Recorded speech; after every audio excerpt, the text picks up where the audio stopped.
sayangmu, ku akan terbang tinggi di tengah hidup, ku tak bergerak. Kekuatan perlindungan Yesusku, pertolonganmu tempat maha tinggi. Ku mengangkat tanganku, aku berserah. Kau menghentikan, Kau yang ku sembah, Yesusku, Rajaku. Kau ku nantikan, Kau yang ku sembah, Yesusku, Rajaku. Terima kasih Tuhan sudah kami firman-Mu, kiranya Kau berkati. Dalam nama Tuhan Yesus Kristus kami berdoa dan mengucap syukur. Haleluya. Amin. Amin. Shalom. Shalom. Oke. Ini first time apa namanya khotbah di Rama-Rama. Haleluya. Jadi ini sebenarnya siapinnya buat anak muda aja ya, tapi nggak apa-apa lah. Oke. Jadi judul khotbah kali ini bukan khotbah sih, kita lebih ke sharing soalnya saya sendiri belum pandai buat khotbah. Kita judul khotbahnya adalah prioritas, menentukan prioritas. Tahu prioritas kan? Ayo. Senyum nih berarti ya prioritas, oke? Bukan prioritas itu yang kita bahas sekarang. Ini maksudnya prioritas kita dalam hidup. Prioritas dalam hidup itu sebenarnya prioritas apa sih? Coba dari kalian berdua. Ayo satu-satu, kamu mau ngomong sama lu? Satu-satu. Dari Helen dulu. Ayo. Tanya sama Google lah, kalau nggak tahu. Prioritas seandai-andainya aja. Ya sekalian tahunya aja, nggak apa-apa. Lampiaskan aja. Kasih tahu aja. Ya apa?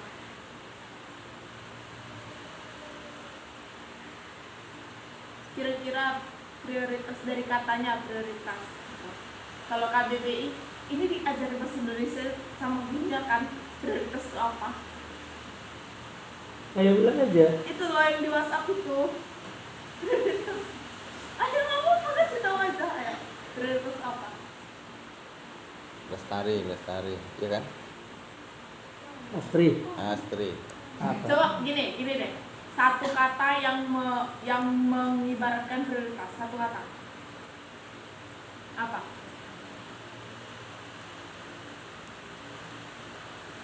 Kalau mulai dari kakak ya. Kalau kakak prioritas itu utama. Kalian?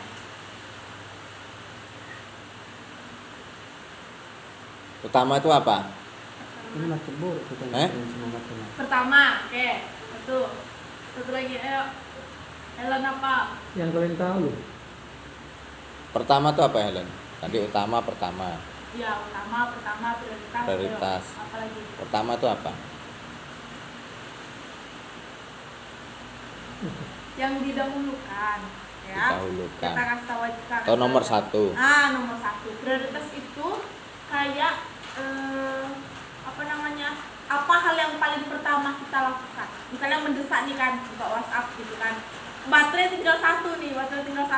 Chat menumpuk. Yang mana yang duluan di-preset? Pasti prioritas kan? Prioritas duluan kan? Nah, itu yang dibilang yang diutamakan.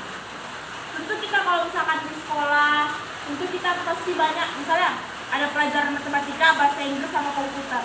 Yang kita suka pasti kita prioritaskan kan? Yang kita suka dulu kita kerjakan tugasnya kan? Ya, itu namanya prioritas. Oke, maka sekarang mau bahas apa sih sebenarnya prioritas yang utama gitu dalam hidup kita remaja. Ini SMP kan? Pas nih. Jadi prioritas itu artinya adalah mendahulukan sesuatu yang kita anggap lebih penting dibandingkan yang terpenting. Banyak yang penting nih, orang tua penting, misalnya kakek nenek penting. Yang mana kita dahulukan? Kayak nenek atau orang tua?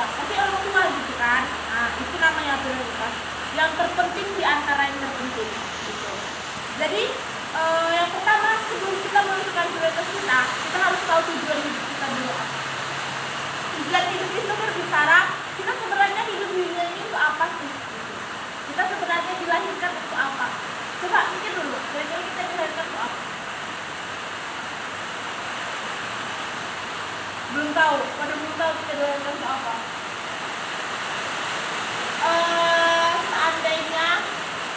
Seandainya kakak pengen minta sama Tuhan, seandainya aku dilahirkan di keluarga yang kaya, seandainya aku dilahirkan di tempat di apa rahimnya ini presiden, seandainya, nah itu seandainya.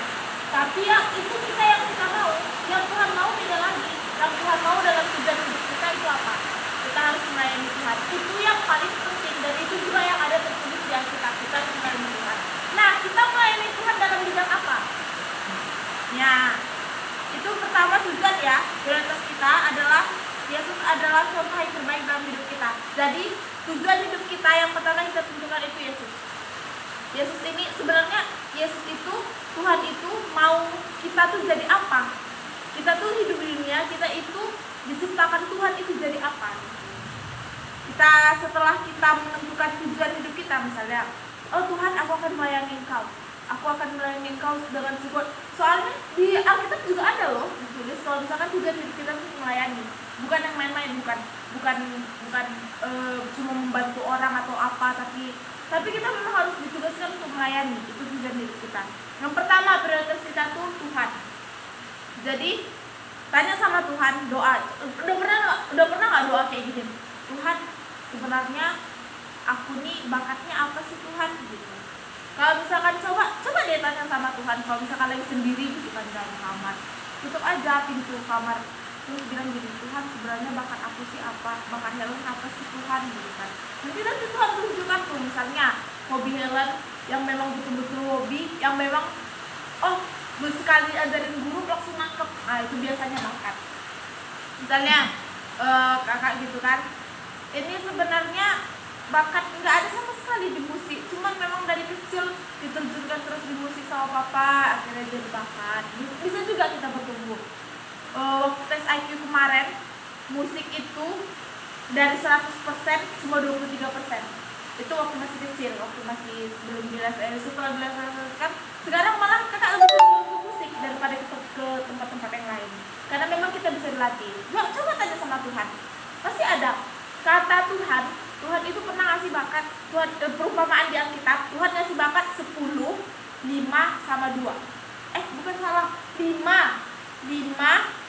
2 sama 1.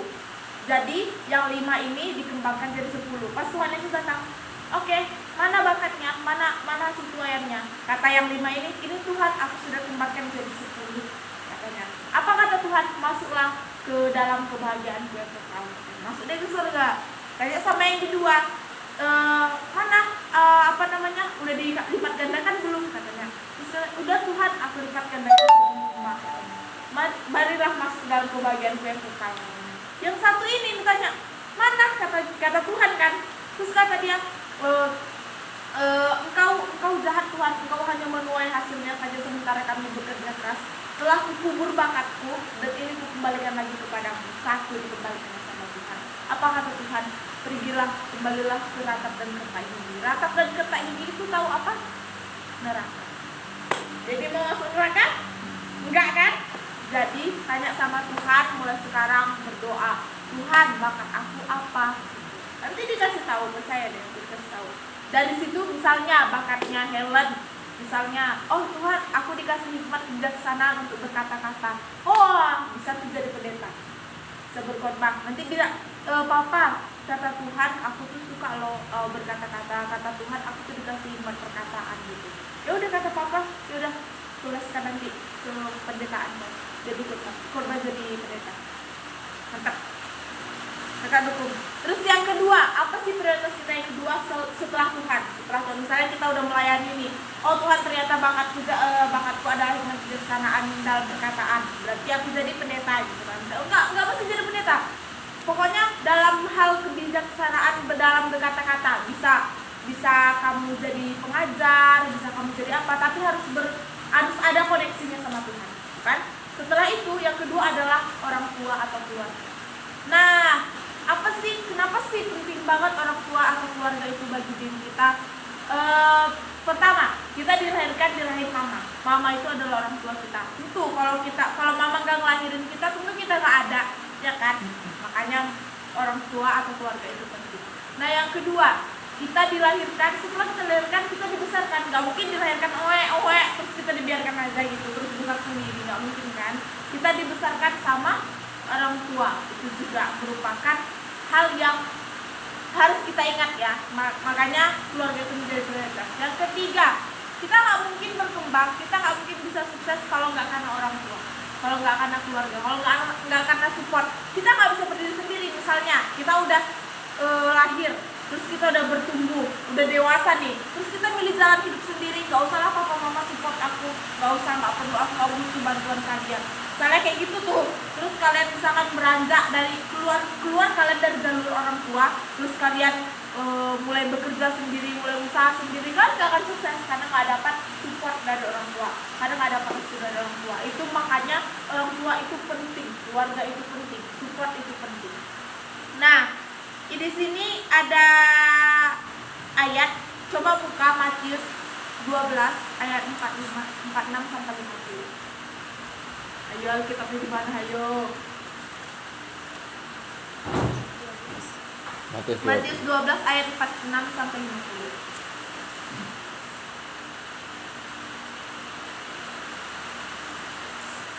Mana film tadi? Baca. Coba bacakan yang keras ya, Dek. Matius 12 ayat 46 sampai 50. sampai 50. Judul berikutnya Yesus dan anak saudaranya. Ketika Yesus masih berbicara dengan orang banyak itu, ibunya dan saudara-saudaranya berdiri di luar dan berusaha menemui dia. Maka seseorang berkata kepadanya, "Lihatlah ibumu dan saudara-saudaramu ada di luar dan berusaha menemui engkau."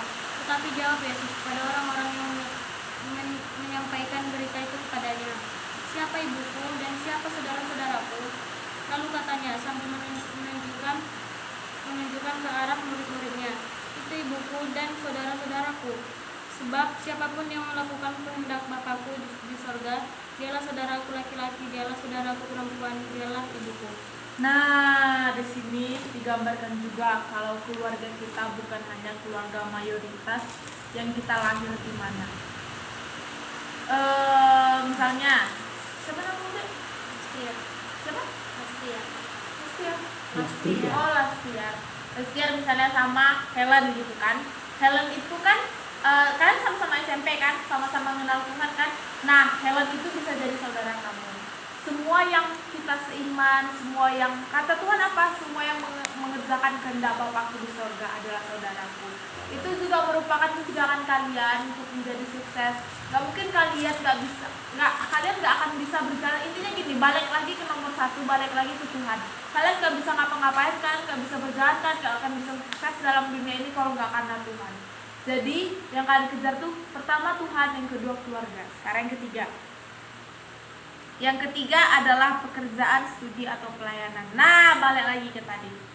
Jadi setelah kalian mendapatkan Tuhan, setelah kalian mendapatkan tujuan hidup, Tuhan sebenarnya aku di sini mau melayani Engkau. Sebenarnya aku di sini udah jadi pelayan Tuhan nih. Terus juga udah membanggakan orang tua, sudah ikut dalam persekutuan sama saudara-saudara seiman. Yang ketiga itu pekerjaan, studi dan pelayanan. Karena masih SMP kita pelajari studi aja ya. Jadi di studi itu tentu kita butuh yang namanya semangat untuk belajar, ya kan? Kalau nggak ada semangat untuk belajar, nggak bisa kan belajar. Kalau misalkan kita nggak suka, contoh lah, jangankan mata pelajarannya, gurunya aja apa gurunya tuh, pasti nggak suka sama pelajarannya, ya kan? Apalagi kalau gurunya merepet terus kerja ya, pasti nggak suka sama pelajarannya, ya kan? Nah, sebenarnya kuncinya satu. Apapun yang dilakukan guru itu pasti untuk kebaikan kalian juga. Dia misalnya ada guru yang paling jahat sekalipun, misalnya dia bilang gini, udahlah aku kasih aja nilai orang nih, bodo amat lah, mungkin pintar aku enggak, gitu kan? Sejahat apapun guru, pasti itu ada titik lelahnya tuh. Udah sangat lelah tuh guru tuh, udah dibilangin nggak mau diam, udah pakai pukul mulai dari penggaris 30, 50 sampai 100 cm pun, ke tangan kalian itu sampai merah pun, Kalau misalkan kalian juga nggak bisa senang sama dia, kalian nggak bakal dapat pelajaran dia. Jadi kakak kasih tahu kuncinya ya.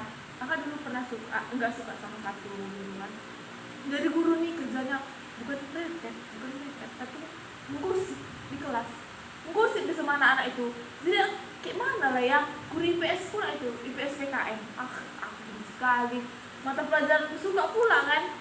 Jadi masuklah dalam kelas tuh, udah pelajaran Ibu R lagi kan. Masuk, udah dikasih lah tugas kan, kerjakan ya anak-anak sekian, udah kerjakan kan. Baru datanglah ibu tuh, jadi gimana ini? Monggo saja. Aku langsung udah mundur kan kursiku tuh ke belakang. Ini kan buku tua. Yang lain yang gosip itu lah yang dekat sama mejanya. Aku gak suka kali guru kayak gitu. Tapi dalam hati gini, kalau misalkan kita nggak suka sama gurunya, kita nggak bakal berhasil dalam mata pelajarannya. Jadi kita coba suka buat gurunya. Apa yang positif dari guru itu kita ambil. Misalnya guru itu, guru ini aduh bosan pula namanya. Jadi ibu ini beda dari yang lain. Maksudnya kayak kita mau ngerjain tugas di kelas itu sambil tiduran di lantai, yang penting selesai. Itu yang aku suka dari dia. Karena apa? Karena kita nih remaja butuh refreshing. Kita nggak mungkin bisa tahan di sekolah dari jam 7 sampai jam 4 sore. Kalau saya, kalian? Itu. Jam 2, beda 2 jam aja. Jadi nggak mungkin kita tahan di sekolah tuh selama itu. Sementara istirahat cuma 2 kali. Itu pun sholatnya lama, ya kan? Jadi kami di atas pelajaran ibu itu dibilangnya kalian boleh misalnya tiduran sambil main HP, boleh asalkan tugas selesai. Alhasil selesai semua. Cuma mata pelajaran ibu itulah makanya kami bisa selesai semua tugas. Yang lain boring, apa disuruh bisa kalian bisa letakkan HP di depan, letakkan buku di depan, boring lah, kami nggak ada juga. Udah jauh, udah 5 menit lagi, 5 menit lagi, nggak ada yang selesai satupun. Kumpulkan remedial semua. Tapi sama guru ini kamu nggak pernah remedial. Karena apa? Karena kami dibebasin. Ada yang tiduran di lantai, ada yang digelar di karpet. Tapi kan ada karpet di kelas kan. Gelarnya karpet, tidur di situ. Ini jawabannya kayak mana? Sambil guling-guling.